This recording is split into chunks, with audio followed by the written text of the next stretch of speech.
हम सियाकार हैं,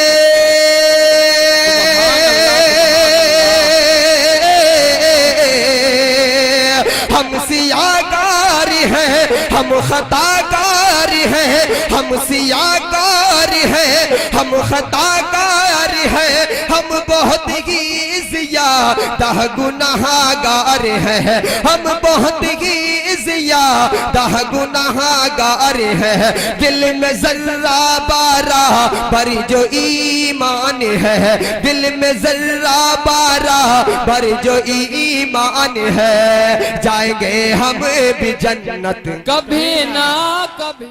रब की बड़ाई शाह का चर्चा किया करो, रब की बड़ाई शाह का चर्चा किया करो, ऐसा खुदा रसूल से सौदा किया करो। रब की बड़ाई शाह का चर्चा किया करो, ऐसा खुदा रसूल से सौदा किया करो। सुनो एक केदार पुहार वालों, सुनो एक केदारपुर वालों, बजाए दीन मोहम्मद के वास्ते हर साल इसी शान से जलसा किया करो। सुनो एक केदारपुर वालों, बजाए दीन मोहम्मद के वास्ते हर साल इसी शान से जलसा किया करे। ये थी सबीना बानो जो अपनी नातिया कलाम से हम सामईन को नवाज रही थी। अब मैं इसके बाद हजरत मौलाना मोहम्मद याकूब साहब चंपागढ़ी से मैं दरख्वास्त कर रहा हूँ कि हजरत वाला माइक पर तशरीफ लाएं, अपने तकरीर से हम सामईन को नवाजें। इस शेर के साथ इनका इस्तकबाल है कि तुम्हारे लहजे में उर्दू का इंतखाब नहीं, तुम्हारे लहजे में उर्दू का इंतखाब नहीं, यही बात है कि जी जनाब नहीं, यही सबब है कि जी जनाब नहीं। जरा सी बात में तुम क्यों उठा कर ले आए, अरे जरा सी बात में तुम क्यों उठा कर ले आए। अरे कलामे पाक है कोई स्कूल की किताब नहीं, कलामे पाक है कोई स्कूल की किताब नहीं। मुझको मिटाने की जिद में मैं वो भी भूल गया, मुझको मिटाने की जिद में अम्मा ये भी भूल गया। चराग बुझते हैं फूकों से कोई आफताब नहीं, चराग बुझते हैं फूकों से कोई आफताब नहीं। माइक पर हजरत मौलाना मोहम्मद याकूब साहब चंपागढ़। अल्हम्दुलिल्लाह अल्हम्दुलिल्लाह नहमदुहु व नस्तईनुहु व नस्तगफिरुहु व नु'मिनु बिही व नतवक्कलु अलैहि वनऊज़ु बिल्लाहि मिन शुरूरि अनफुसिना व मिन सय्यिआति अअमालिना मन यहदिहिल्लाहु फला मुज़िल्ल लहु व मन युज़लिलहु फला हादिय लहु व नशहदु अन ला इलाहा इल्लल्लाहु वहदहु ला शरीका लहु व नशहदु अन्ना मुहम्मदन अब्दुहु व रसूलुहु सल्लल्लाहु अलैहि वसल्लम औ कमा क़ाल अलैहि सलातु वस्सलाम। अऊज़ु बिल्लाहि मिनश शैतानिर रजीम। बिस्मिल्लाहिर रहमानिर रहीम। अल्हम्दुलिल्लाहि रब्बिल आलमीन अर्रहमानिर रहीम मालिकि यौमिद्दीन। इय्याका नअबुदु व इय्याका नस्तईन। इहदिनस सिरातल मुस्तकीम सिरातल लज़ीना अनअमता अलैहिम गैरिल मग़ज़ूबि अलैहिम वलज़्ज़ालिन। मेरे मोहतरम हज़रात और मुअज़्ज़ज़ साथियों, और ख़ास तौर से मैं केदारपुर वालों से मुखातब होकर ये कहना चाहता हूँ कि सुबह से इस प्रोग्राम की सीटिंग की जा रही है। न जाने कितनी मेहनत कमेटी ने किया है और बड़ी दिक्कतें उठाई हैं। लाइट का नज़म किया, जनरेटर का नज़म किया, बत्ती से भी तार लगाया, लेकिन आवाम ने इनकी मेहनत का कुछ ख्याल नहीं किया। ये पिंडाल किसी और के लिए नहीं लगाया गया और ये कोई गजलिया मुशायरा नहीं, नात नबी की सीरत है, कुरान नबी की सीरत है। तो ये गजलिया मुशायरा नहीं है जो दाएं बाएं खड़े होकर के सुन लेंगे, ये नातिया मुशायरा होगा। और अल्हम्दुलिल्लाह आपके सामने बहुत ही अच्छे शायर हैं, बहुत नौजवान शायर हैं, बहुत बूढ़े शायर हैं, और वो आपको नया नया कलाम सुनाएंगे। ऐसा कलाम सुनाएंगे, कोई शायर कहेगा कि ये बिल्कुल कलक बना हुआ है, और कोई बताएगा कि बिल्कुल भाप निकल रही है। बहरहाल मैंने जो बूढ़े शायर का नाम लिया वो शहीद महमूदाबादी, वो सबसे बूढ़े हैं और बड़ा ही अच्छा कलाम पढ़ते हैं। अभी मुलाकात नहीं हो पाई है, लेकिन लगता है वो आए हैं। मेरे मोहतरम हजरात, मुअज़्ज़ज़ साथियों, तो एक बार मैं फिर से गुजारिश करता हूँ कि ये भाई जो इधर टेक लगाए बैठे हैं सामने आ जाते तो बहुत अच्छा था।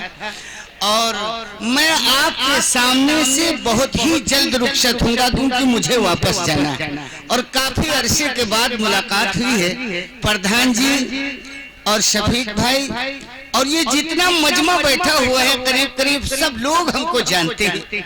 थोड़ा करीब आ जाए तो मजा आ जाएगा। एक मर्तबे दुरूद पाक पढ़ लो।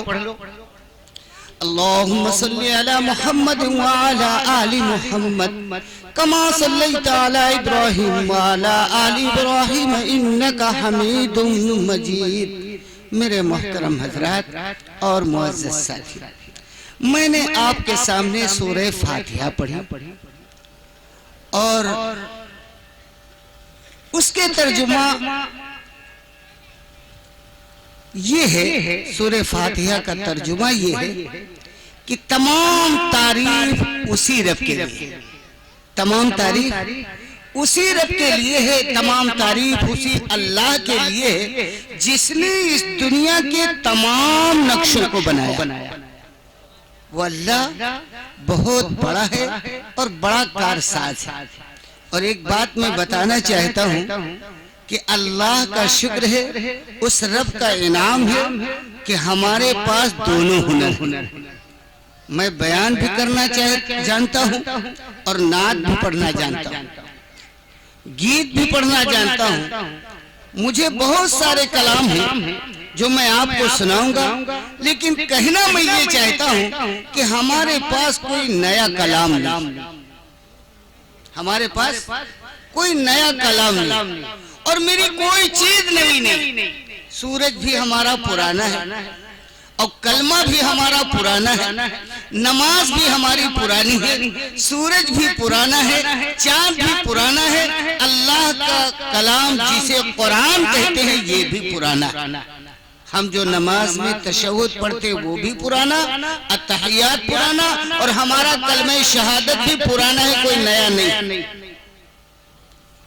तो हमारे सारे काम पुराने, हमारा सारा निजाम पुराना है। लेकिन मैं एक बात कहा करता हूँ कि जब कारी कुरान पढ़ता है जब तो उसका मजा कुछ और है, और उसी कुरान को जब बच्चे पढ़ते हैं तो उसकी लज्जत कुछ और होती है, और उसी कुरान को जब कोई बूढ़ा पढ़ता है तो उसका मजा कुछ और है। कुरान एक ही है लेकिन मजा अलग अलग होता है। तो मैं कहना ये चाहता हूँ कि चांद बरसों पुराना है लेकिन आज तक रोशनी में कोई तब्दीली नहीं।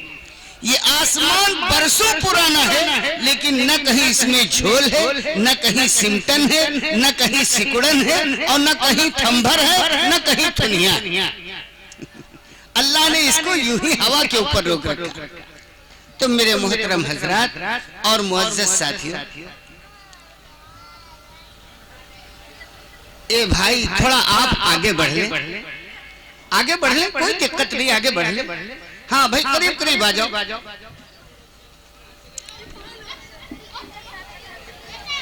हाँ थोड़ा आगे बढ़ लो। देखिए मैंने कहा था कि मुझे दोनों हुनर आते हैं। शफीक भाई, प्रधान जी, मौलाना साहब, देखिए मैं एक बहुत पुराना शेर आपके सामने दो बंद पढ़ना चाहते हैं। सूरज है लाजवाब ना, चंदा है लाजवाब,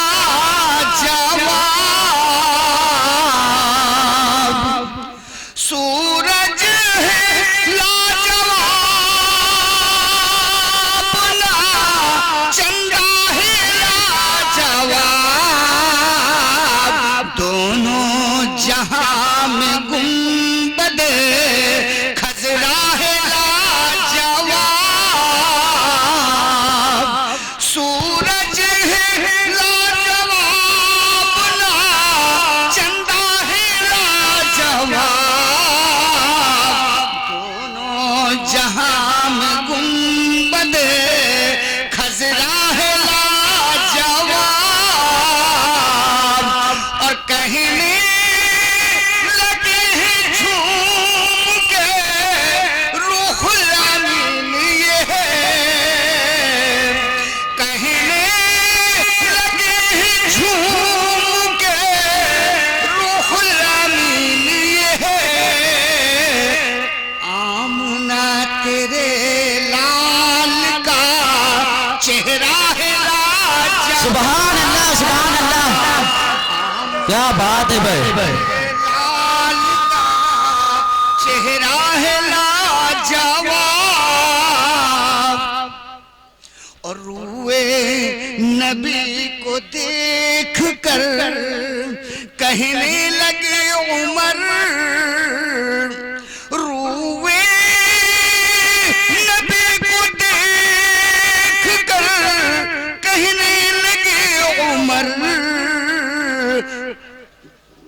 आमना तेरे लाल का तलवा है लाजवाब, क्या बात है। आमना तेरे लाल का तलवा है लाजवाब, सूरज है लाजवाब ना चंदा है लाजवाब, दोनों जहां में गुंबदे खजरा है लाजवाब। मेरे मोहतरम हजरात और मुअज़्ज़ज़ साथियों, दुरूद पाक पढ़ लो।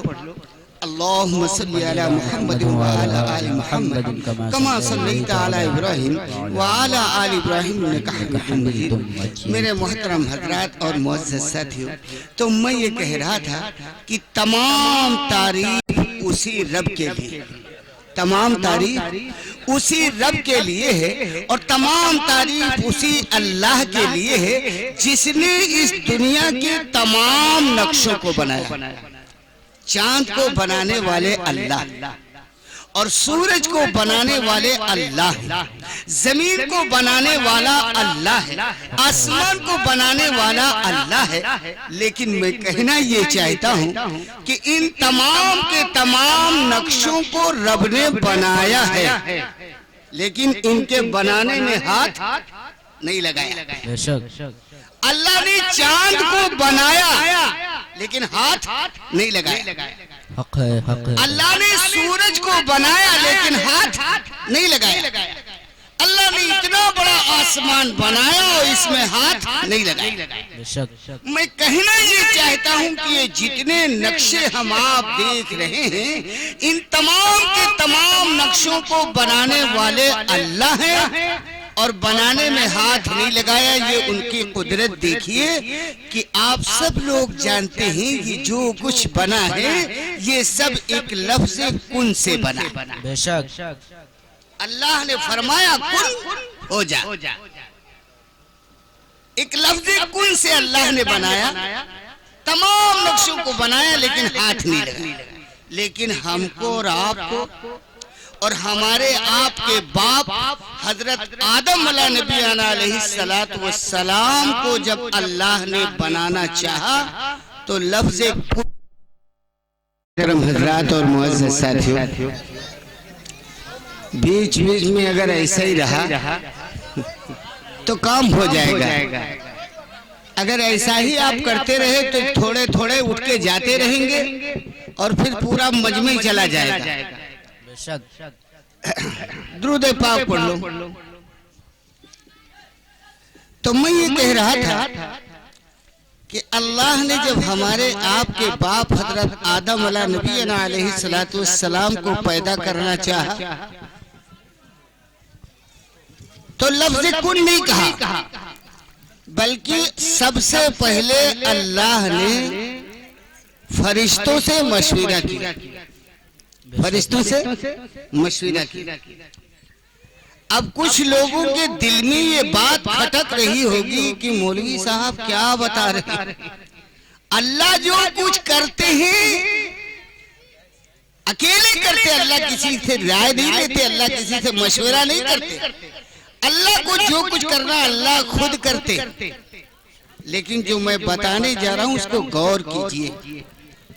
अल्लाह ने फरिश्तों को जमा किया और फरिश्तों से राय ली, फरिश्तों से राय ली।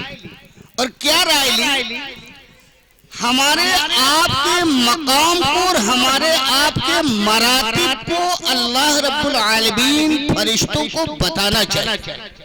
बेशक अल्लाह पाक ने फरमाया, व इज़ क़ाल रब्बुका लिल मलाइकति इन्नी जाइलुन फिल अर्ज़ि खलीफा। ऐ फरिश्तों सुना तुमने, मैंने इस रुए जमीन के ऊपर एक अपना नाइब यानी खलीफा हजरत आदम अलैहिस्सलातु वस्सलाम को पैदा करना चाहते हैं, बनाना चाहते हैं। ऐ फरिश्तों तुम्हारी राय क्या है? जब फरिश्तों से राय ली, मशवरा किया, तो फरिश्तों ने साफ साफ रब से फरमाया, कहा अल्लाह इनका काहे पैदा करे? क्या कहा? अल्लाह इनका काहे पैदा करे? इनकी क्या जरूरत है? तुम्हारी हमदो सनाह के लिए, तुम्हारी पाकी बुजुर्गी बयान करने के लिए, तुम्हारी हमदो तारीफ करने के लिए हम फरिश्ते भर काफी हैं। अल्लाह इनका काहे पैदा करे? जब ये बात फरिश्तों ने कही रब से, तो रब ने फरमाया, ऐ फरिश्तों जो मैं जानता हूं वो तुम नहीं जानते। ऐ फरिश्तों जो मैं जानता हूं वो तुम नहीं जानते हो। आदम के औलादें होंगी और उनकी औलादों में लड़ाई झगड़े फसाद खुरेजियां बवाला तमाम के तमाम जुल्म सितम होंगे, लेकिन एक अदा मुझे उनकी महबूब है, एक आमल मुझे उनका पसंदीदा है कि जब मेरी वहदानियत की आवाज उठेगी, मेरी बड़ाई का ऐलान होगा, तो वो सारे कामों को छोड़कर मेरी रजा को अपनाने के लिए, मुझको राजी करने के लिए मेरे पाक घर में हाजिर हो जाएंगे, मेरे पाक घर में हाजिर हो जाएंगे। और जब वो मेरे सामने रुकू सुजूद करेंगे और जब रुकू सुजूद से फारिग होंगे तो अपने करतूतों की माफी मांगेंगे, और जब वो मुझसे आजिजी के साथ माफी मांगेंगे तो वो चाहे कितने मुजरिम हो, ऐ फरिश्तों हम उन सबको माफ फरमा। तो अल्लाह ने हमारे आपके मकाम को फरिश्तों को समझाया। किसको समझाया? फरिश्तों को। और हम आप अपने मकाम को नहीं जानते। अल्लाह ने किस लिए हमको पैदा किया? अल्लाह ने जितने नक्शे पैदा किए, चांद को अल्लाह हमारे लिए बनाया, जमीन को अल्लाह ने हमारे लिए बनाया, आसमान को अल्लाह हमारे लिए बनाया, आसमान के अंदर जो तारे टेच किए अल्लाह हमारे लिए, ये दुनिया के जितने नक्शे हैं सारे के सारे नक्शों को अल्लाह हमारे लिए बनाया। और हमको भैंस के लिए, हमको बीवी के लिए, हमको बाजार के लिए, अल्लाह ने हमको अपनी इबादत के लिए बनाया।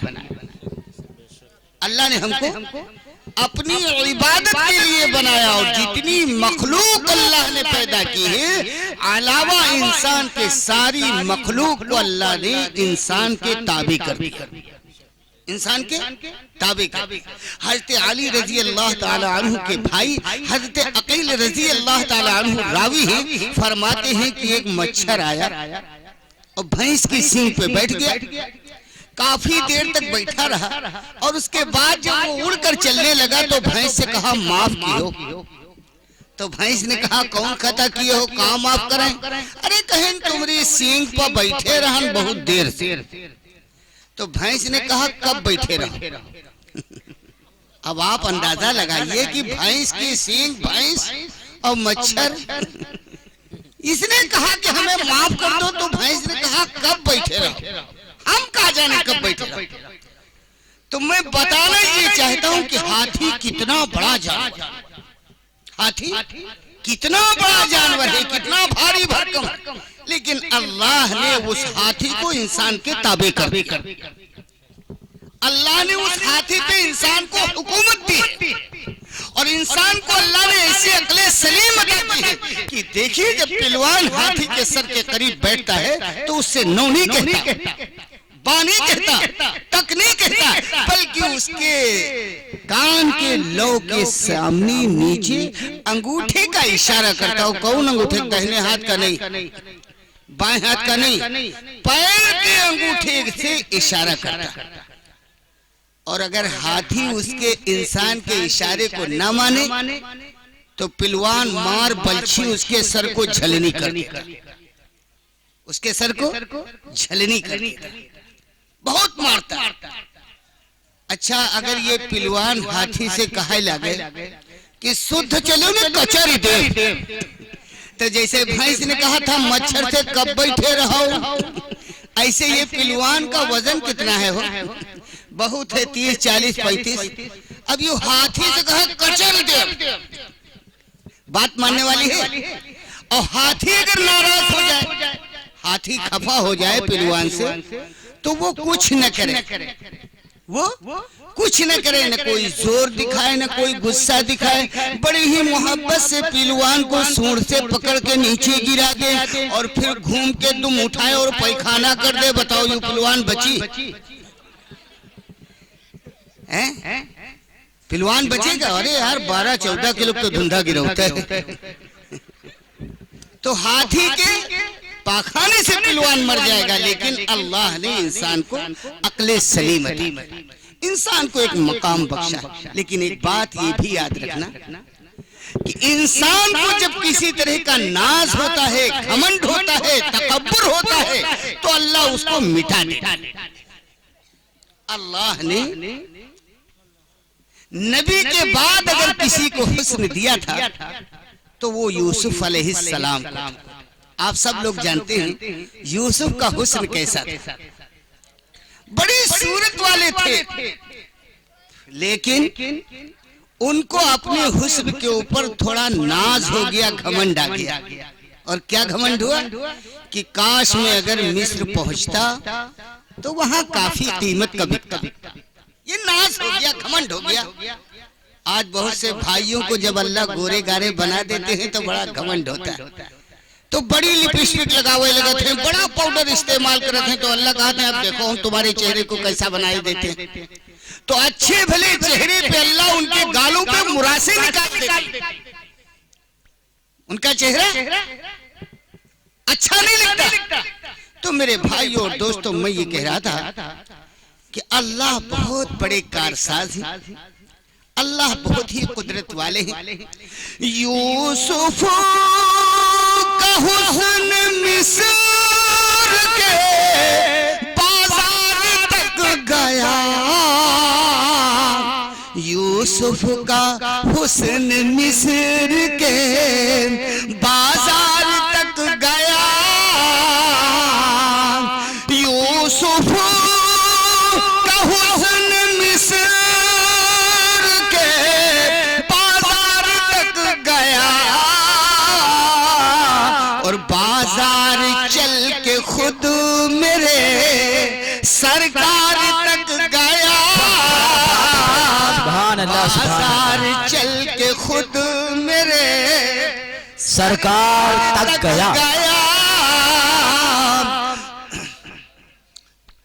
और सीधे राह पे जाके हिम्मते जिब्रील थक गई,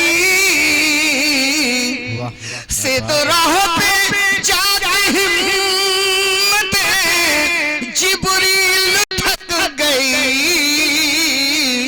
मेरा नबी तो अर्श के उस पार तक गया, नबी तो अर्श के उस पार तक गया, यूसुफ का हुस्न मिस्र के बाजार तक गया, और बाजार चल के खुद मेरे सरकार तक गया, सिदरा पे जा से दो राह पे जाके हिम्मत जिब्रील थक गई, मेरा नबी तो अर्श के उस पार तक गया, मेरा नबी तो अर्श के उस पार तक गया। मेरे मोहतरम हजरात और मुअज़्ज़ज़ साथी, तो मैं ये कह रहा था कि अल्लाह ने आदम अलैहिस्सलाम को बनाया और फरिश्तों को समझाया। मेरे भाइयों और दोस्तों, एक बात मैं ये कहना चाहता हूँ कि उस रब का इनाम देखिए, उसकी कुदरत देखिए कि अल्लाह ने सारे के सारे इंसानों का नक्शा एक बनाया। बेशक जितने इंसान आए हैं आवेंगे, हाजिर है जा चुके, सारे के सारे इंसानों का नक्शा एक और सांचा सबका एक और रंग सबके अलग अलग। अच्छा, ऐसा रब ने क्यों किया? जब अल्लाह इतने बड़े कारसाज हैं कि एक नक्शे का इंसान एक सांचे से ढाल दिया, तो वो अल्लाह चाहते तो एक ही रंग चढ़ा देते, सब के सब गोरे होते, कोई काला न होता, कोई काला न होता, सब के सब गोरे होते। लेकिन अल्लाह अगर ऐसा कर देते तो हमारे आपके लिए बड़ी दिक्कतें हो जाती। औरतें जो सुबह को बच्चों को खेलने के लिए बाहर निकालती तो कहती भैया शुद्ध खेलो, गबड़ न जाओ, होती आफत नहीं। तो अल्लाह ने इंसानों के ऊपर ऐसा रंग चढ़ा दिया कि चाहे इंसान हजारों में जाए, चाहे इंसान बाजारों में जाए, चाहे इंसान अरबों में जाए, चाहे इंसान खरबों में जाए, लेकिन इंसान गबड़ नहीं सकता, इंसान गबड़ नहीं बदल नहीं सकता, इंसान गबड़ नहीं सकता। और हमारे आपके आका हजरत रसूल पाक सल्लल्लाहु अलैहि वसल्लम फरमाते हैं कि हम अपनी उम्मत को पहचान लें। बेशक हम अपनी उम्मत को पहचान लें। अच्छा, सच्ची बात बताओ, हमारे आपके पास क्या दलील है, क्या सबूत है, कौन सा अमल है जिसकी बिना पे, जिसकी वजह से प्यारे आका हमें पहचानेंगे? बेशक कोई जुगाड़ है?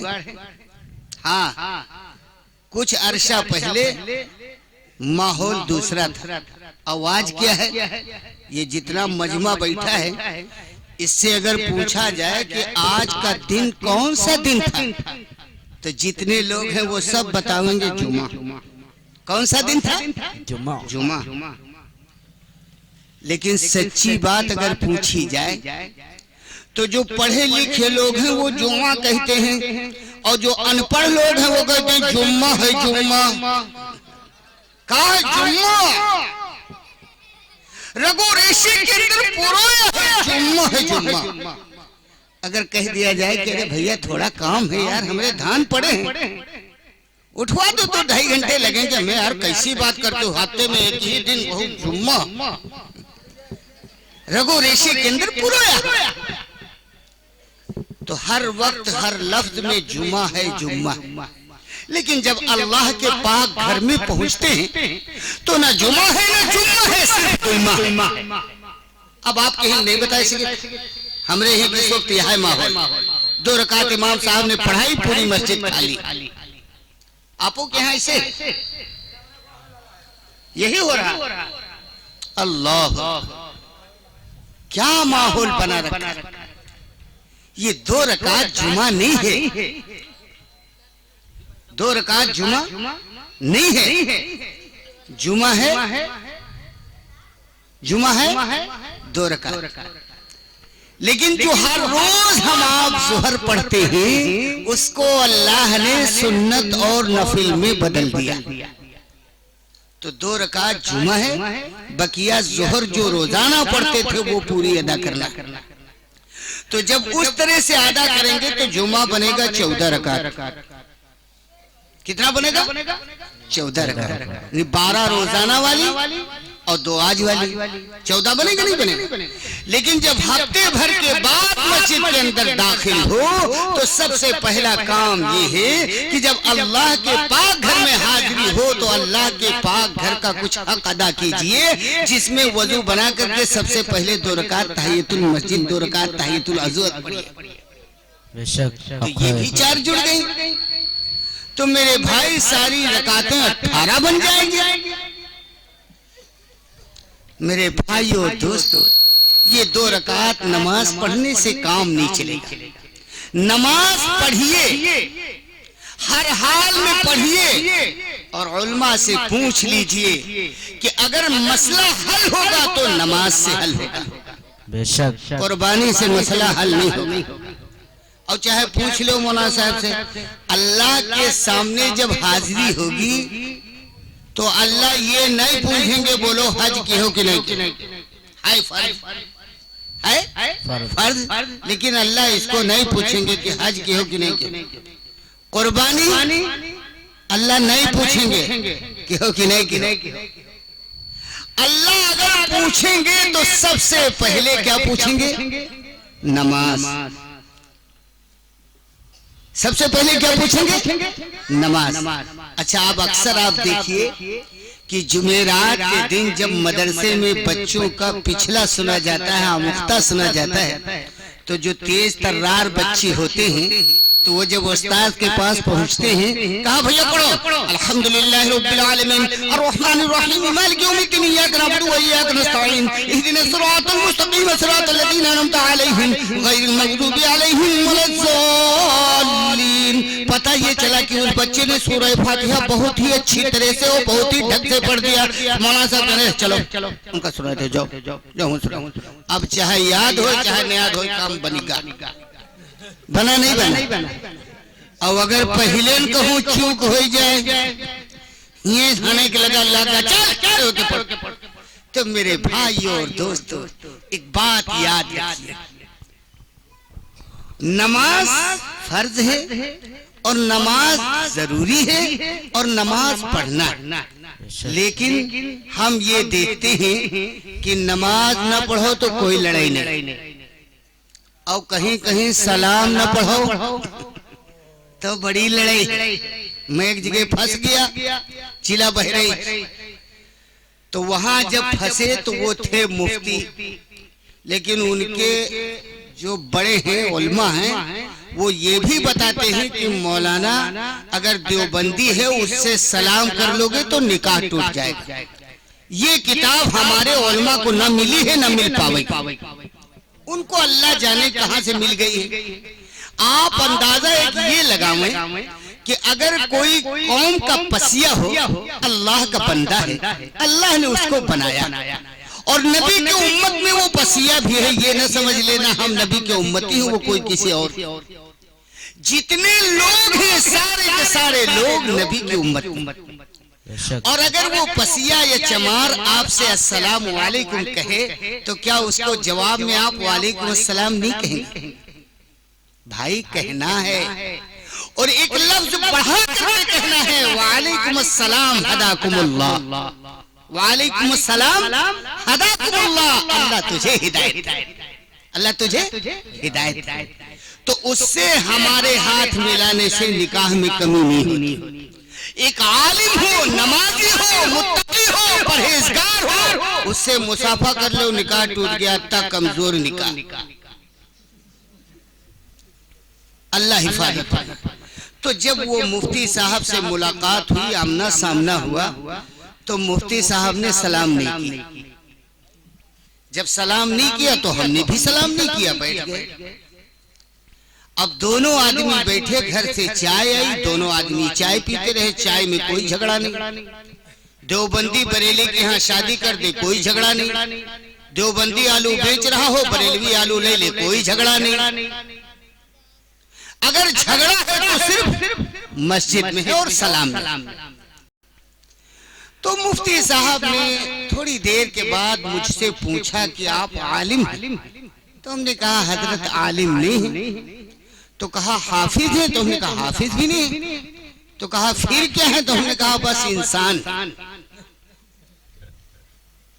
तो कहा नहीं, मैं ये जानना चाहता हूँ कि सलाम पढ़ते हो या नहीं पढ़ते हो। तो मैंने कहा वाह जी वाह, मैं सलाम पढ़ता भी हूँ और सलाम करता भी हूँ।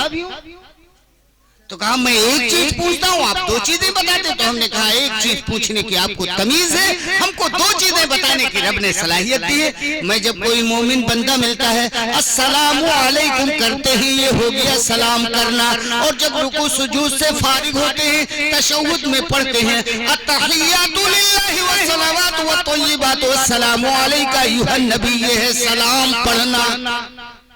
और अगर ये सलाम नहीं है तो जो हो वो आप बताओ। तो मुफ्ती साहब खामोश। तो कहा अच्छा एक बात ये बताओ, फातिहा पढ़ते हो? तो हमने कहा जी हाँ, फातिहा पढ़ते भी हो, फातिहा करते भी। तो कहा हम एक चीज पूछते। तो हमने कहा आपको एक ही चीज पूछने की तमीज है, हमको दो चीजें बताने की रब ने सलाहियत दी है। जब किसी कब्रिस्तान पे गुजर होता है, अव्वल आखिर दुरूद पढ़ते हैं, चारों कुल पढ़ते हैं, फातिहा पढ़ करके उन मुर्दों को एसाले सवाब पहुंचाते हैं। और जब रब के सामने खड़े होते हैं नियत बांध करके, तो हमदो सना के बाद सबसे पहले अल्हम्दुलिल्लाहि रब्बिल आलमीन।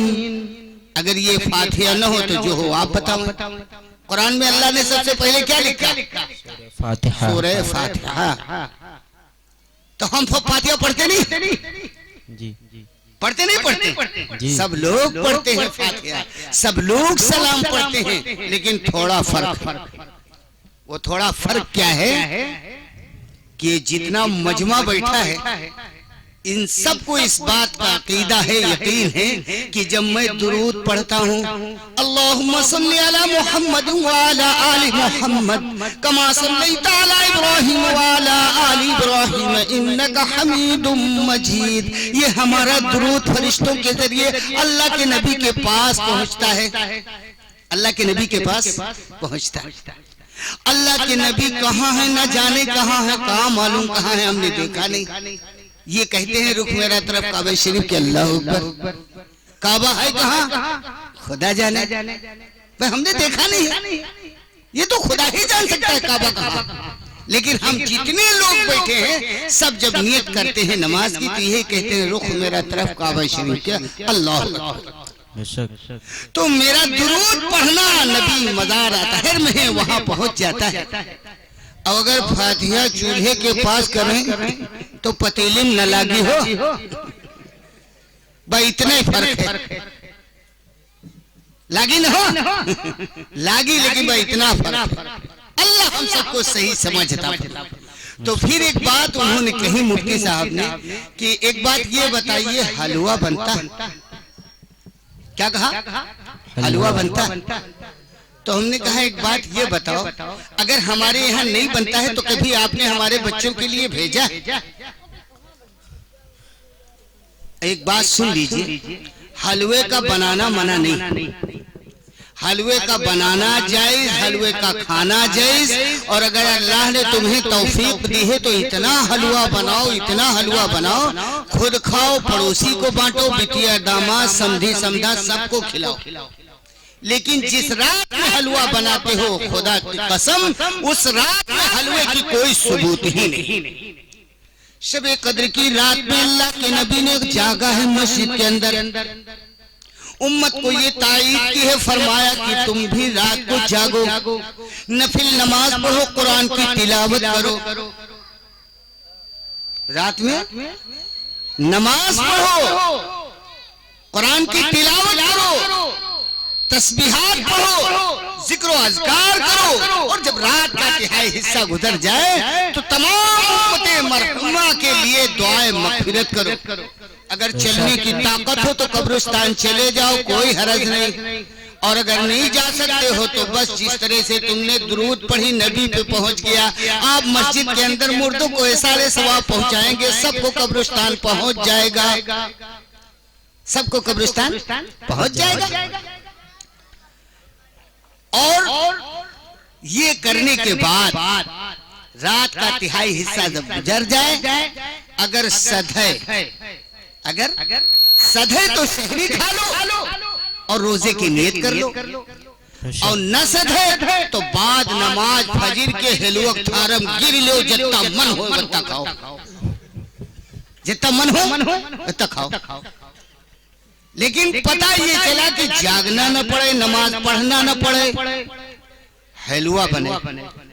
इस रात में अगर हलवे का बनाना अफजल होता तो हजरत आयशा अम्मी जलाओ बना रही होती। अगर इस रात में हलवे का बनना बेहतर होता, अच्छा होता, तो अल्लाह के नबी इस रात में रवा भून रहे होते। न अल्लाह के नबी रवा भून रहे थे और न हजरत आयशा अम्मी जलाओ बना रही थी। अल्लाह के नबी उम्मत के लिए दुआए मग़फ़िरत कर रहे थे और उम्मत के लिए रो रहे। मेरे भाई और दोस्तों, और मैं अक्सर कहा करता हूँ कि जन्नत तय हो चुकी। जिस जन्नत की दुआ मांग रहे हो, ये जन्नत तय हो चुकी है। और एक बात ये भी कहना चाहता हूँ कि दुआ से जन्नत नहीं मिली, दुआ से जन्नत नहीं मिली। जन्नत मिलेगी लेकिन दुआ से नहीं मिलेगी। अगर दुआ से जन्नत मिल जाती तो हजरत इब्राहिम अलैहिस्सलातु वस्सलाम अपने बाप आज़र के लिए दुआ कर देते, क्योंकि नबी है और नबी का बाप है। अगर दुआ से जन्नत मिल जाती तो हज़रत रसूल पाक सल्लल्लाहु अलैहि वसल्लम अपने चचा अबू जहल के लिए दुआ कर देते, क्योंकि नबी भतीजे हैं। अगर दुआ से जन्नत मिल जाती तो हजरत नूह अलैहिस्सलातु वस्सलाम अपने बेटे कनान के लिए दुआ कर देते। तो जब नबी अपने बेटे कनान को जन्नत नहीं दिला सकता दुआ के जरिए, जब नबी अपने चचा को दुआ के जरिए जन्नत नहीं दिला सकता, जब नबी अपने बाप को दुआ के जरिए जन्नत नहीं दिला सकता, तो हम जैसे नाअहल को क्या मकाम है। लेकिन आज अक्सर लोगों का मिजाज बन चुका है, आदत है कि अगर कोई अल्लाह का वली आ जाए, कोई पीर आ जाए, कोई बुजुर्ग आ जाए, कोई अल्लाह का वली आ जाए, पीर आ जाए, बुजुर्ग आ जाए, तो उसको बड़ी मोहब्बत से खिलाते हैं, पिलाते हैं, सुलाते हैं, सारी खिदमतें अंजाम देते हैं। और जब वो साहब घर से निकलने लगते हैं तो मुसाफा करते हैं और कुछ उन्हें नजराना भी देते हैं। और जब हाथ में हाथ मिल जाता है तो कहा था पीर साहब दुआ की हो जन्नत मिले, पीर साहब दुआ की हो जन्नत मिले। जन्नत इतनी आसान नहीं। ए भैया थोड़ा और बैठिए, थोड़ा और बैठिए। जाने का माहौल ना बनाओ, जाने का माहौल ना बनाओ, बस अब बहुत जल्दी रुखसत होंगे। तो मैं ये कह रहा था कि जन्नत तय हो चुकी। और जन्नत तय कहाँ पे हुई है? जन्नत मस्जिद में नहीं तय हुई, जन्नत मदरसे में नहीं तय हुई, जन्नत खेत में नहीं तय हुई, जन्नत खलियान में नहीं तय हुई। जन्नत अर्श के ऊपर तय हुई है, जब रब ने अपने महबूब आका मदनी सल्लल्लाहु अलैहि वसल्लम को मेराज में बुलाया। थम गई धरती, ठहर गए गगनवा गाए हीरा तू मेराज, आमुनक ललनवा गाए हीरा तू मेराज, आमुनक ललनवा गाए हीरा तू मेराज। थम गई धरती, ठहर गए गगनवा गाए हीरा तू मेराज, आमुनक ललनवा गाए हीरा तू मेराज, आमुनक ललनवा गाए हीरा तू मेराज।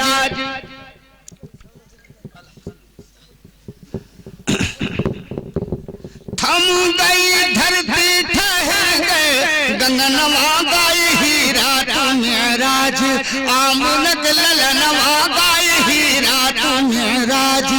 और सर गई से जिब्रील लेके पूरतवा, सर गई से जिब्रील लेके पूरतवा, पहुँचे मोहम्मद है रब के दुआरवा, भैले मोहम्मद है सबसे महानवा गाए हीरा तू मेराज, आमुनक ललनवा गाए हीरा तू मेराज, आमुनक ललनवा गाए हीरा तू मेराज।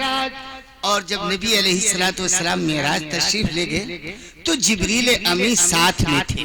बेशक जिब्रील अमी साथ में थे, लेकिन पूरा सफर जिब्रील ने नहीं किया। जब जिसे वो मकाम जिसे सिदरा कहते हैं, जब सिदरा पर पहुंचे तो जिब्रील मोहम्मद अरबी सल्लल्लाहु अलैहि वसल्लम से खुद कहने लगे कि ए अल्लाह के महबूब, अब आगे जाने की हमारी मजाल है। अब अगर आगे हम आपके साथ चलें तो रब की तजल्ली से हमारे पर जल जाए, लिहाजा अब हम मजबूर हैं, हम नहीं जा सकते। ये कौन कह रहा? जिब्रील।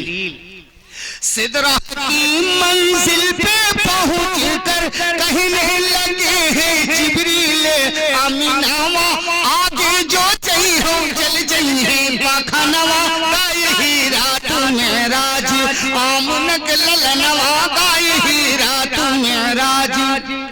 थम गई धरती ठहर गए गगनवा, गाये रात में राज आमनक ललनवा, गाये रात में राज। और बैतुल मुक़द्दस मडेरा जमौले, बैतुल मुक़द्दस मडेरा जमौले, पछले नबियन की नमनिया पढ़ौले, भैले मोहम्मद है सबसे महानवा, गाये रात में राज आमनक ललनवा, गाये रात में राज आमनक ललनवा, गाये रात में राज।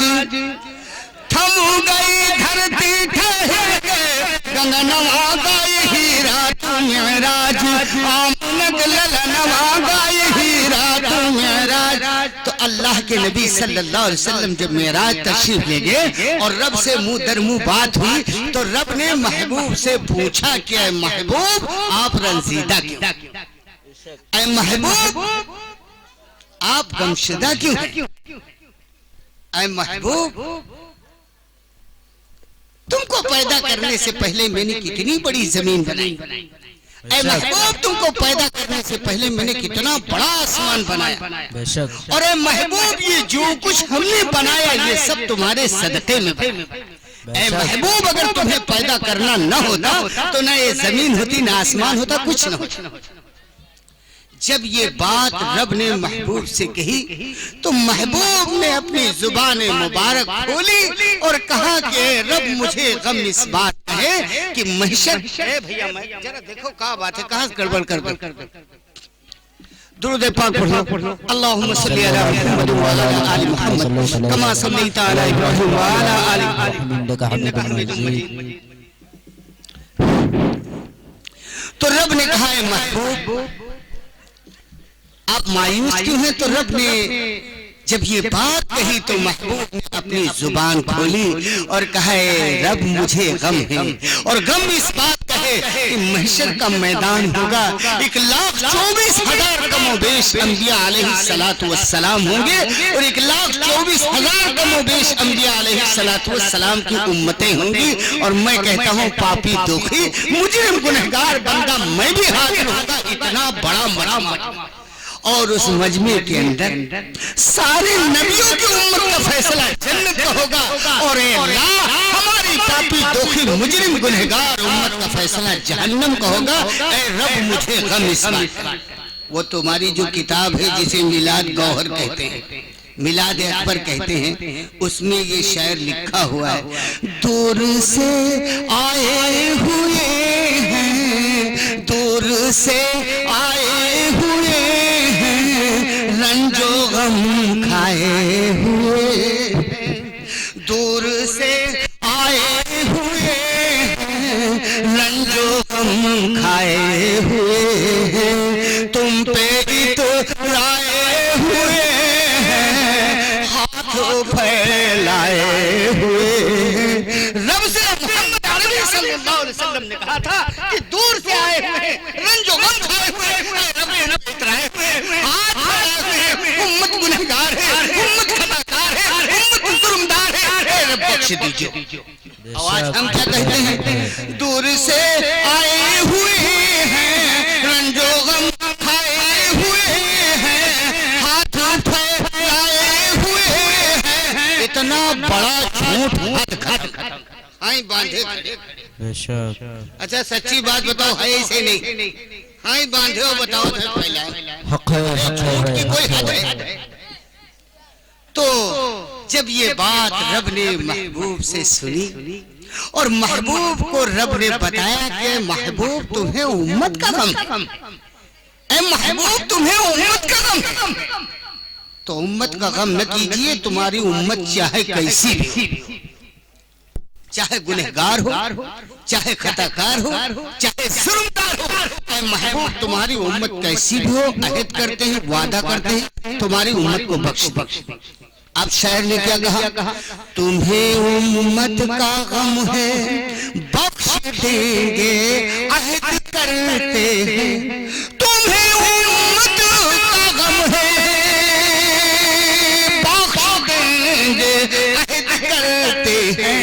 मोहम्मद हम कभी झूठी कसम खाया नहीं करते, मोहम्मद हम कभी झूठी कसम खाया नहीं करते। ये बात जब रब से महबूब ने सुनी तो महबूब फूले न समाए, बहुत खुश हो गए कि हमारा काम बन गया, हमारी उम्मत जन्नत की हकदार हो गई, रब ने वादा कर लिया। लेकिन मेरे भाइयों और दोस्तों, जब महबूब रब से जुदा होकर वापस आने लगे तो रब ने अपने महबूब के जरिए यही तोहफा भेजा जो हमारे आपके ऊपर फर्ज है, नमाज। और क्या कहा?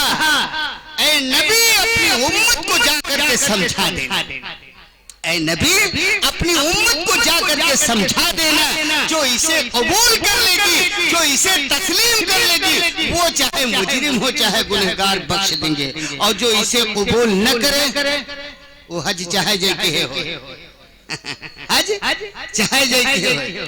शरे महशर करम इतना मेरे सरकार हो जाए, शरे महशर करम इतना मेरे सरकार हो जाए, निगाहें मुंतजिर रह जाए और दीदार हो जाए, निगाहें मुंतजिर रह जाए और दीदार हो जाए। मैं बिक जाऊं गुलामे मुस्तफा बनकर मदीने में, मैं बिक जाऊं गुलामे मुस्तफा बनकर मदीने में। मोहम्मद नाम पर सौदा शरे बाजार हो जाए, मोहम्मद नाम पर सौदा शरे बाजार हो जाए। और मेरे भाई और दोस्तों, जिन लोगों ने हज किया है और जिन भाइयों को अल्लाह ने अपने घर का तवाफ कराया है और नबी के रोज़े अतहर का दीदार कराया है, उन हाजियों से पूछ लीजिए कि जब हाजी उस रुए जमीन पे पहुंचता है तो हाजी के लिए हुक्म होता है, अल्लाह खुद फरमाते हैं, हाजी सीना तान के चलो, सीना तान के चलो और अकड़ते हुए चलो, रब देखे हमारा बंदा हमारे दयार में। लेकिन ये बात कहाँ की है? मक्के की। ये बात कहाँ की है? मक्के। और जब मक्के से मदीने का सफर होता है तो अल्लाह फरमाते हैं, हाजी अब तो अपने मकाम को समझ ले, संभल कर पाँव रखना हाजियो शहरे मदीना में, संभल कर पाँव रखना हाजियो शहरे मदीना में। कहीं ऐसा न हो सारा सफर बेकार हो जाए, कहीं ऐसा न हो सारा सफर बेकार हो जाए। तो मैं ये कह रहा था कि अल्लाह ने अपने महबूब के जरिए तोहफा भेजा और वो यही तोहफा है जिसे नमाज कहते हैं। आज हमारे भाई नमाज पढ़ते लेकिन नमाज की फजीलत को नहीं समझते। मेरे भाई नमाज को पढ़ो, अच्छी तरह से पढ़ो। अब हम अक्सर करके देखते हैं मस्जिदों में कि जब लोग नमाज की नियत बांधते हैं तो कई मर्तबे टोपी सुधारते हैं, कई मर्तबे कुर्ता सुधारते हैं, कई मर्तबे कान खुजलाते। अब इस वक्त तो मच्छरों का भीड़ है, नियत बांधेंगे शुरू कर देंगे। लेकिन मैं बताना ये चाहता हूँ कि टोपी सुधारने से नमाज नहीं टूटती, कुर्ता संवारने से नमाज नहीं टूटती, कान की लो पे हाथ फेरने से नमाज नहीं टूटती। हाँ, नमाज में कमी हो जाती। लिहाजा जब रब के सामने खड़े हो तो नीयत ये हो, इतने इत्मीनान से, सुकून से और खुशी और खुशू के साथ कि दाहिनी तरफ जन्नत है और बाईं तरफ जहन्नम है और बंदा राहे पुल शराब पे है, अल्लाह देख रहा है, अल्लाह देख रहा है। दाहिनी तरफ जन्नत है, बाईं तरफ जहन्नम है, बंदा राहे पुल शराब पे है, अल्लाह देख रहा है। लेकिन मेरे भाई और दोस्तों, हमारा हाल क्या है? अजीब मसला है हमारी नमाज का। तो मैं कहना ये चाहता हूँ कि पहली चीज तो नमाज को पूछिए अपने पड़ोस, नमाज पूछिए अपने इमाम से, नमाज पूछिए अपने हाफिज से, नमाज पूछिए अपने मौलाना से कि मौलाना साहब जमाने से नमाज पढ़ते चले आए हैं, लेकिन मुझे ये मालूम नहीं है कि जब नियत बांध के खड़े हों तो नजर कहाँ। मौलाना साहब जमाने से नमाज पढ़ते चले आए हैं, लेकिन जब सलाम फेरते हैं तो हजरत वाला नजर कहाँ तक होनी चाहिए? मौलाना साहब बताएंगे कि जब सलाम फेरो तो तुम्हारी नजर सिर्फ मूंढे तक होना चाहिए। अस्सलामु अलैकुम व रहमतुल्लाह, इतने दूर तक। और कहाँ तक देखते हैं? हाँ, वो सब का सब लोग भागते रहेंगे। ये चीजें सीखिए। लेकिन एक बात मैं और कहता हूँ कि ना पढ़ने से पढ़ना बेहतर है, ना पढ़ने से पढ़ना बेहतर है, चाहे जैसे पढ़ो। सुधारने वाली जात अल्लाह, सुधारने वाली जात अल्लाह। जैसे तुम खेत के अंदर गेहूं डालते हो तो अल्लाह के हुक्म की तामील करते हो कि खेत में बीज को डालना है, जरूरी है। लेकिन जब बीज को डालते हो तो तुम्हें ये पता नहीं कौन सा गेहूं चिट है और कौन सा गेहूं पट है और कौन सा गेहूं करवट है। जब खेत के अंदर पहुंचे तो बीज को डालना शुरू कर दिया। बोर है, बोते नहीं बोते, बीज को बराबर डाल और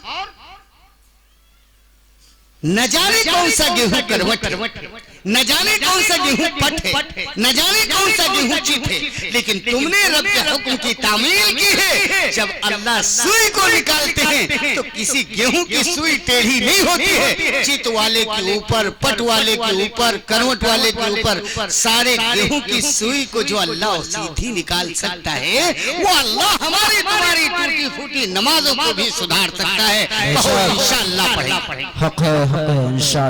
तो अल्लाह इतने बड़े कारसाज हैं, तुमको कितनी बड़ी दौलत से नवाजा है कि ना पढ़ने से पढ़ना बेहतर है, चाहे जैसी पढ़ो। फिर रब से दुआ मांगो कि अल्लाह मुझे जन्नत। और अगर नमाज नहीं पढ़ते हो, मैं अक्सर कहा करता हूँ कि एक साहब, उनको अल्लाह ने नजर से कमजोर कर दिया थे, नाबीना थे। तो वो जब मस्जिद में ईशा की नमाज पढ़ने जाएं तो जब सारी नमाजी मस्जिद से निकल जाएं तो अल्लाह के सामने रोना शुरू करें मेहराब के पास, और रोए तो ये कहें कि अल्लाह मुझे औलाद दे दे, अल्लाह मुझे एक बेटा दे दे, अल्लाह मुझे एक बेटा दे दे, अल्लाह मुझे एक औलाद दे दे। काफी दिन तक वो रब के सामने अल्लाह के घर में रोते रहे अंधियारी रात में। जब सारे लोग ईशा की नमाज पढ़ के चले जाते तो वो अंदर बैठ करके रोना शुरू करते, अल्लाह मुझे एक औलाद दे दे, एक अल्लाह मुझे औलाद दे दे। काफी दिन तक वो दुआ मांगते रहे और पड़ोसी बराबर सुन रहे थे। एक दिन जब मस्जिद से बाहर निकले तो पड़ोसी ने पूछा, चचा मियाँ सच्ची बात बताओ, कितने दिन हुए तुम्हारी शादी के? हर रोज दुआ मांगते हो अल्लाह औलाद दे दे, अल्लाह औलाद दे दे, अभी तक अल्लाह ने तुम्हारी दुआ को कबूल नहीं किया, कितने दिन हुए शादी के? तो कहने लगे शादी भाई नहीं बातचीत चलत है। क्या कहा? शादी भाई ने बातचीत चलत है। अच्छा सच्ची बात बताओ, ये बातचीत में लड़का पहियो बोलो। जिस तरह से बगैर बीवी के बच्चा गैर मुमकिन है, इसी तरह से बगैर रोजे नमाज के जन्नत गैर मुमकिन है। तय करो इंशाअल्लाह हम सब के सब नमाज पढ़ेंगे और सुधारने वाली जात अल्लाह की है, लेकिन नमाज को सीखने की कोशिश की जाए। अपने बड़ों से पूछते रहे मेरे भाई, दुनिया भी समझ जाएगी और आखिरत भी समझ जाएगी।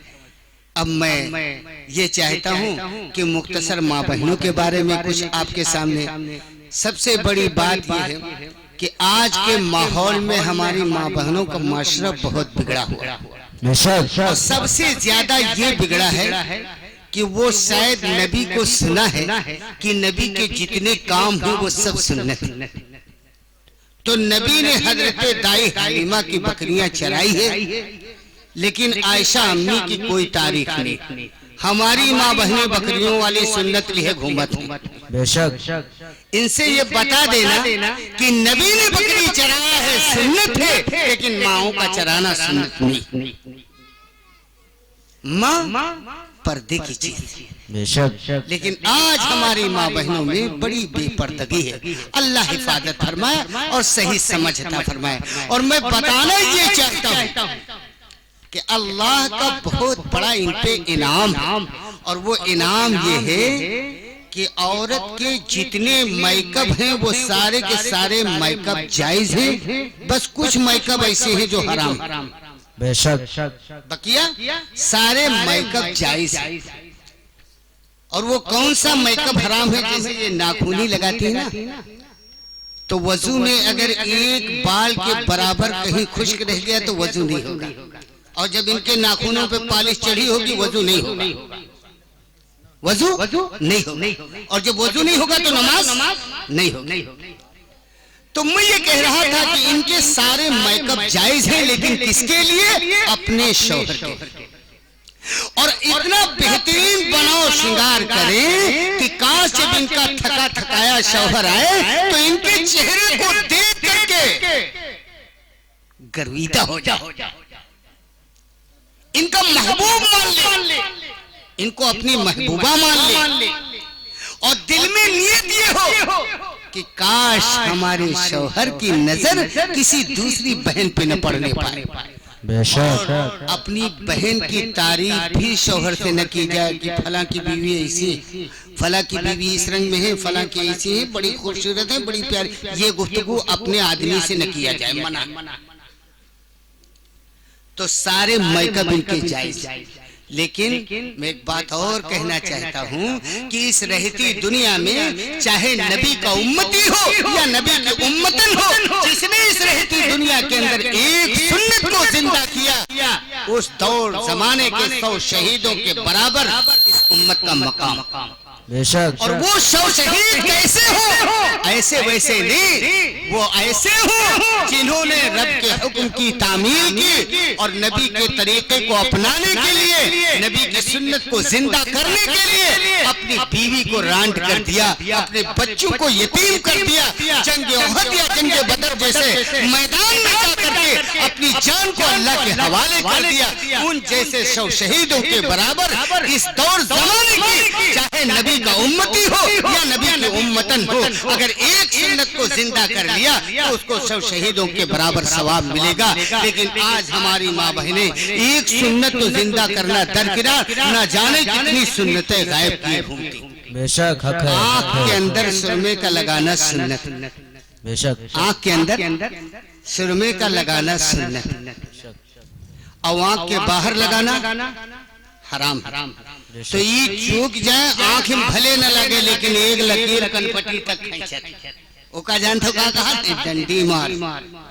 और हम कहते हैं माँ बहनों याद रखना, तुमने दुनिया में डंडी मार लगा करके लोगों को अपनी जाने मुखातब किया है। महशर के मैदान में जब 1.25 लाख अंबिया होंगे और 1.25 लाख अंबिया की उम्मतें होंगी, उस मैदान में अल्लाह तुम्हें मुक्को मार। बेशक। हक है भाई, हक है। तुम्हें मुंह को मार निकालेगा। तो मेरे माँ बहनों, इस बात को याद रखना।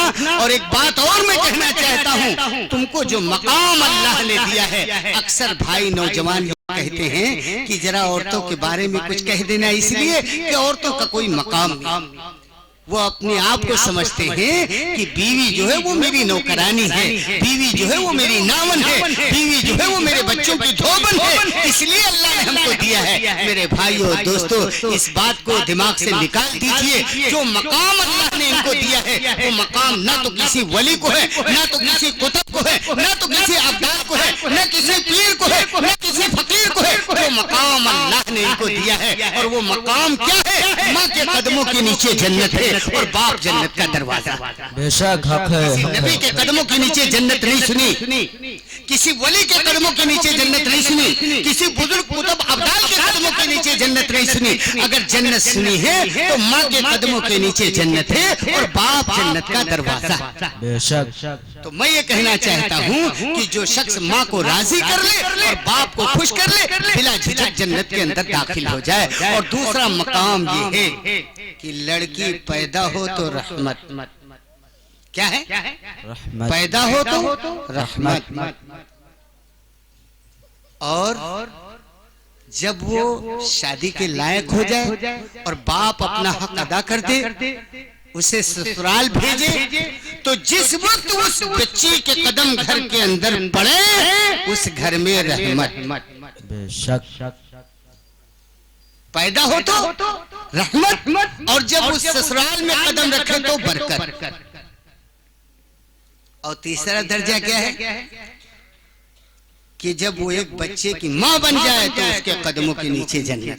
बेशक हक है। उसके कदमों के नीचे जन्नत। आवाज बहुत गरम महसूस होता है।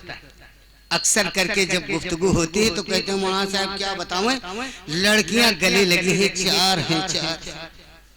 कोई कहता हूँ मौलाना साहब लड़कियां गले लगी हैं, 6 हैं।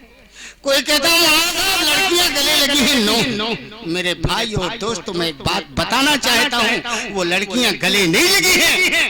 वो लड़कियों के जिस दिन तुम जोड़े तलाश कर दोगे, वो तुम्हारा घर छोड़ करके रोती हुई तुम्हारे घर से निकल जाएंगी और बात तुम्हारे घर पे कभी रुकने के लिए से कदम नहीं रखेंगे कि अब अब्बा ये रहे ना। अगर उसी बिटिया को जिसको तुमने गोद में पाला है, जिसकी बहुत सी खिदमतें की है, लेकिन शादी करने के बाद 2-4 माह गुजर जाए और फिर बिटिया से कहा लगा कि बिटिया रुको, देखो धान कटे वाले हैं, तनी खाने बनाए दो। अब्बा इतना न बताओ, हमारे यहाँ तुमने ज्यादा। अब्बा हम रुक नहीं पाएंगे। पता ये चला कि वो बिटिया जिस वक्त आप रुखसत करेंगे रोती हुई चली जाएगी। और जिन लड़कों पे गोले पड़ा के दाग रहे हैं, जिन लड़कों पे खुशियां मना रहे हैं, उन लड़कों का हाल पूछिए।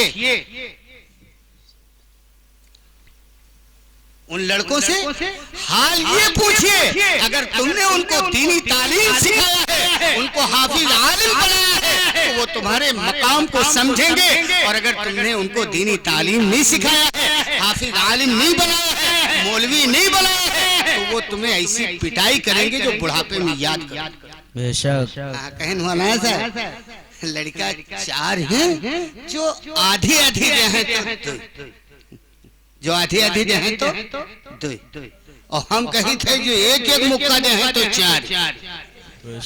हाँ, और पावत है यार, बताओ तो नहीं पावत।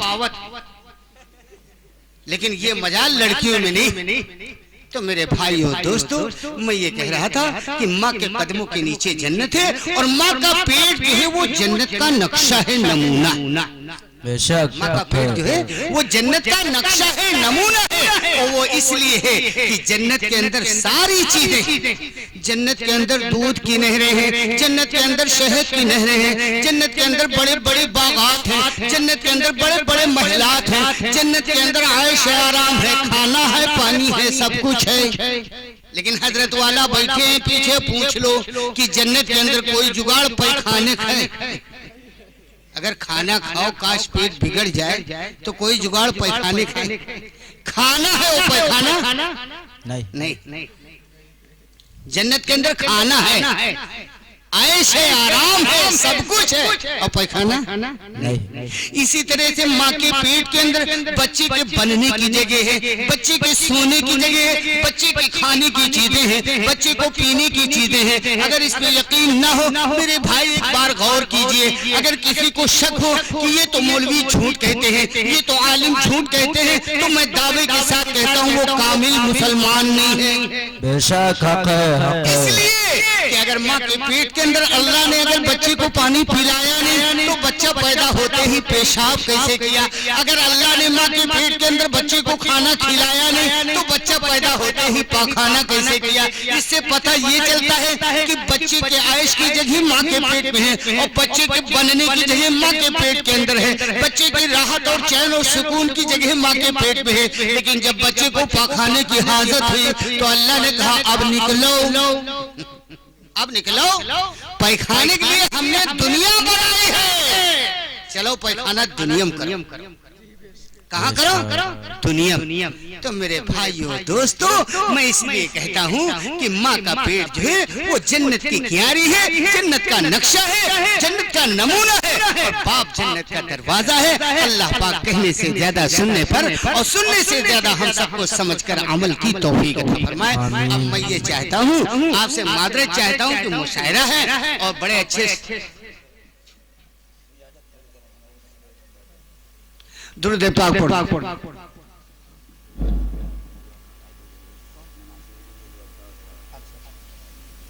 मेरे भाई और दोस्तों, तो मैं ये कह रहा था कि अल्लाह के महबूब सल्लल्लाहु अलैहि वसल्लम ने फरमाया कि हम अपनी उम्मत को पहचान लें।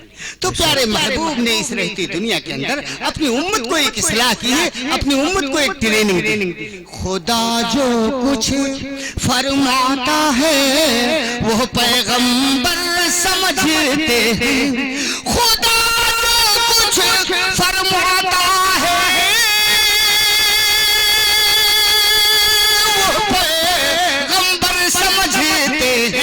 और नबी के मर्तबे को बेजुबां पाथर समझते हैं, मर्तबे को बेजुबां पाथर समझते हैं। खुदा जो कुछ फरमाता है वो पैगंबर समझते हैं, सुभान अल्लाह, सुभान अल्लाह। मर्तबे को बेजुबां पाथर समझते हैं। तो मैं ये कह रहा था कि अल्लाह के नबी सल्लल्लाहु अलैहि वसल्लम ने फरमाया कि हम अपनी उम्मत को पहचान लेंगे, और कहाँ पे?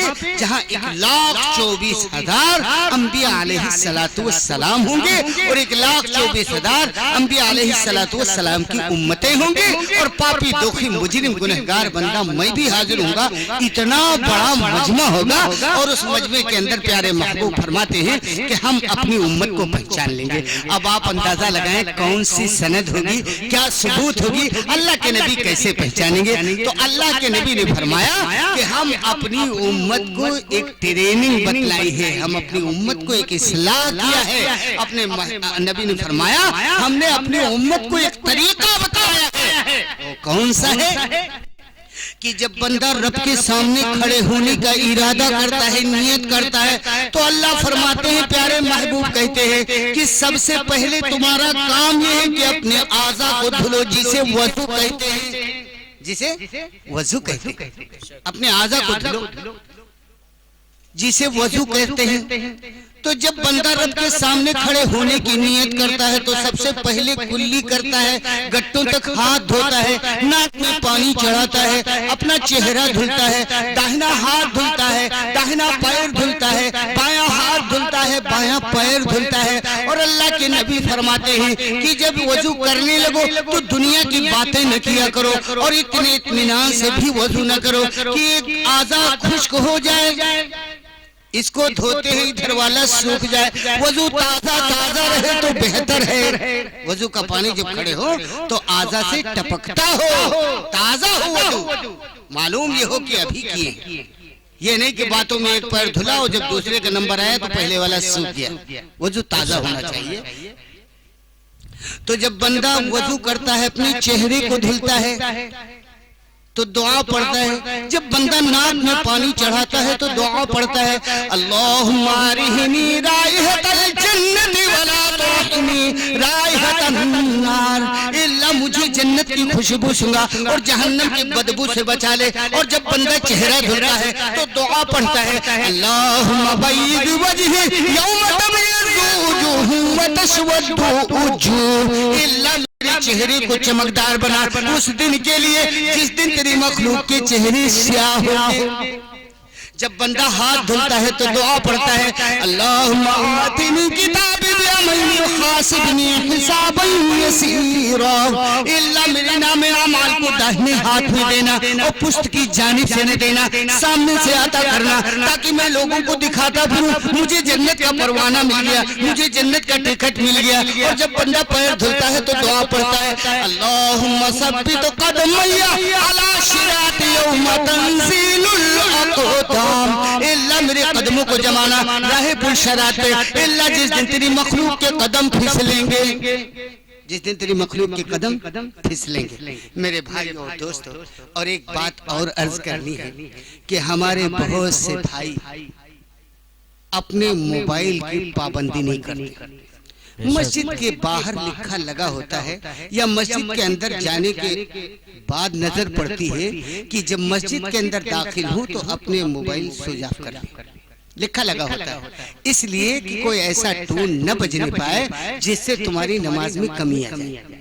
लेकिन इसका लोग एहतियात नहीं करते हैं, शायद कोई नमाज सादी निकल जाए, वरना ये गैर मुमकिन है, नहीं हमारा तो किसी का और नहीं किसी का तो किसी का, बहरहाल टोन बजने ही बजना। तो एक चीज तो इसकी हिफाजत की जाए और दूसरी चीज ये है कि किसी भाई के मोबाइल में अजान की टून लगी, किसी भाई के मोबाइल में नात की टून लगी, किसी भाई के मोबाइल में कुरान की टून लगी। मेरे भाइयों दोस्तों, इस बात को गौर कीजिए, ये टूने सब की सब गलत है। क्यों गलत है?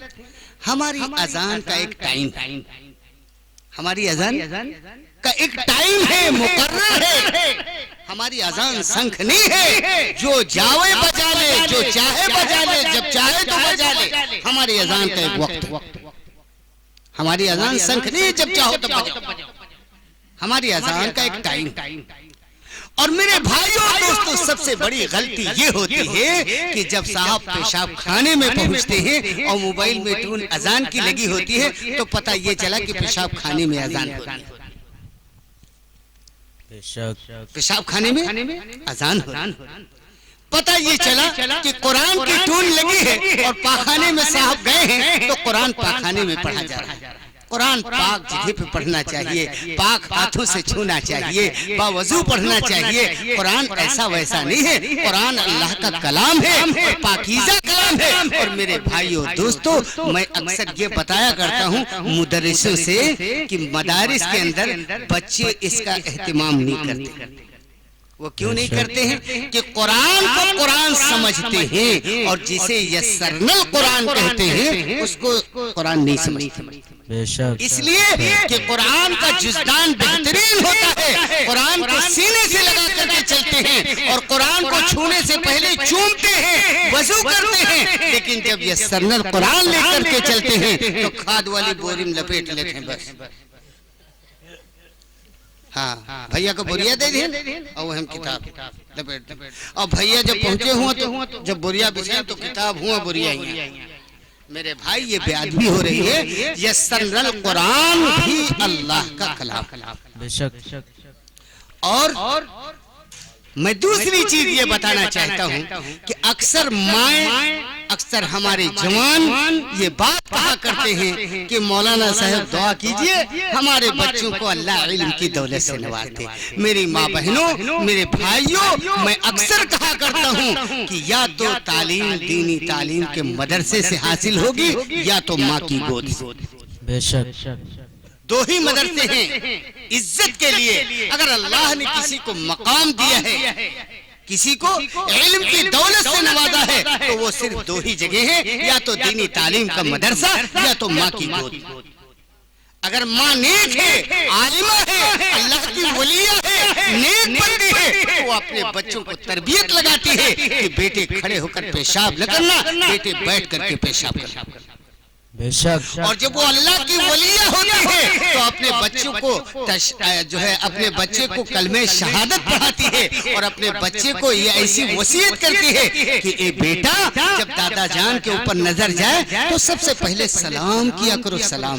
बेशक। और वो मासूम बच्चा सलाम नहीं कह पाता, अस्सलाम वालेकुम नहीं कर पाता, लेकिन माँ की नसीहत का हाल ये है कि जब माँ बेटे से इशारा करती है तो वो प्यारा नन्हा मुन्ना बच्चा अपने हाथ को सर पे रख लेता है, पेशानी के करीब।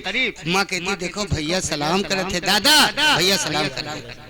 तो जब दादा की नजर पड़ती है तो दादा उसके लिए दुआए खैर करते हैं, भैया बड़ा हो जाए, अल्लाह पाक भैया को इल्म की दौलत से नवाजे।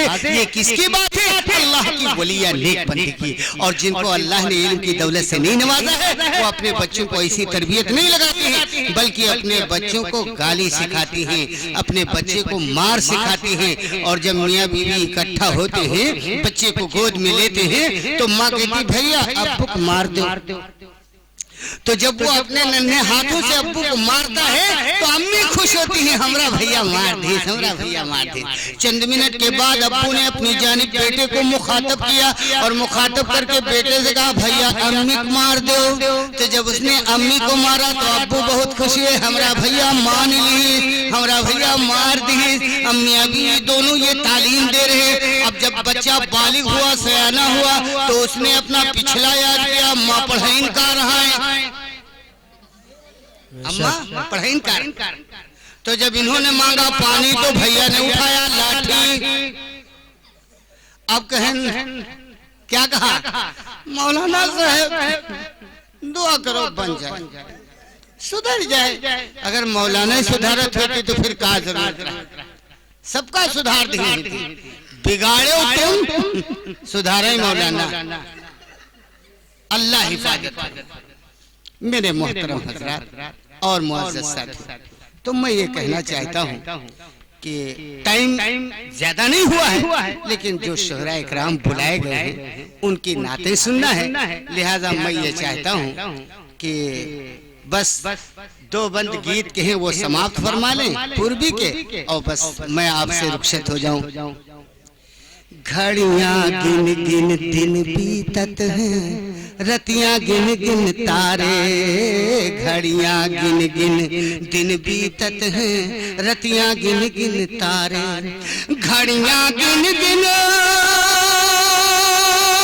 दिन बीतत हैं, रतियां गिन गिन तारे। मन माहू उठत है कैसे आऊं तोहरे द्वारे। सोवत है मेरे भाग अजूं तक होवेगी कब भोर। मुसाफिर चलते बाकी ओर, मुसाफिर चलते बाकी ओर। घड़ियां गिन गिन दिन बीतत हैं, रतियां गिन गिन तारे। घड़ियां गिन गिन दिन बीतत हैं, रतियां गिन गिन तारे। मन माहू उठत है कैसे आऊं तोहरे द्वारे। सोवत है मुरली भाग अजूं तक होवेगी कब भोर। मुसाफिर चलते बाकी ओर। सोना चांदी हीरे मोती सब माटी के ढेरी। सोना चांदी हीरे मोती सब माटी के ढेरी। सोना चांदी हीरे मोती सब माटी के ढेरी। तौबा चलो रो छोड़ दे सारे जग की हेरा फेरी। जोड़ ले तौबा जर्रों से अपनी जीवन डोर। मुसाफिर चलते बाकी ओर, मुसाफिर चलते बाकी ओर। अल्लाह पाक कहने से ज्यादा सुनने पर और सुनने से ज्यादा हम सबको समझकर अमल की तौफीक अता फरमाए। अगर कहने सुनने में कोई गलती हुई है अल्लाह माफ करे, सामीन आप भी माफ करें। और अगर हक बात है तो एक ही बात पर अगर अगर अल्लाह ने समझने की तौफीक अता फरमा दिया और अमल हो गया तो हमारी दुनिया भी संवर जाएगी और आखिरत भी सुधर जाएगी। आखिर दामान